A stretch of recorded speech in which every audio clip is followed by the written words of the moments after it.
Asalamu alaykum. Wa alaykum salamu. Vipi? Mpoa? Haya, sasa sie tulikuwa tunataka kuuza. Mwataka niuza? Nye wako manye mtumwa au? Mwataka niuza vipi na kati mnatulia kwangu? Taratibu bwana mkubwa. Sie tunataka tukuuza tu kwa sababu tumakwaga. Dictionary ina muhimu we. Haya, tunaya wanungu sie.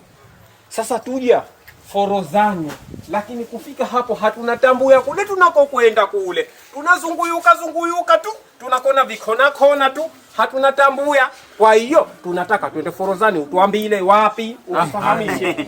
Sasa kidigi ninafahamu yote tunataka twende Forozani. Kiufupi, msizunguke sana, mwataka mwende Forozani. Ndio tunakuuza. Wajua pale mliposema nataka tukuuze kimoyo kwa taki kwenda. Halafu ninasema pengine machizi. Ndio maana nikakubali. Hamna tatizo. Si wataka wafahamishe njia Forozani. Yaani mshapotea. Habishakuaga. Hapo kwa sisi tumakwaga. Kipemba tusema mshageleka. Ushaona njia hii? Wapita moja kwa moja hii. Ukifika hapo mbele pana njia hapo mkono wa kulia hivi. Ukishakatiza hiyo njia, utaona vile vijana walipotujengea nani yule Mwinyi, Hassan Mwinyi. Sika mtujengea vijana ndani kwa ndani pale. Asopo kinyoshe moja kwa moja mpaka Forozani. Haya. Nendani msije mkamuuza mtu mwingine. Halafu mkaka machizi wale wote.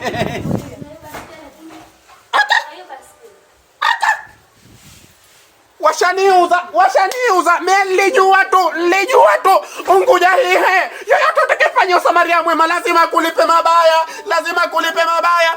Alipokuja hapa kwambia nitaka kuuza, nitaka nikuuze.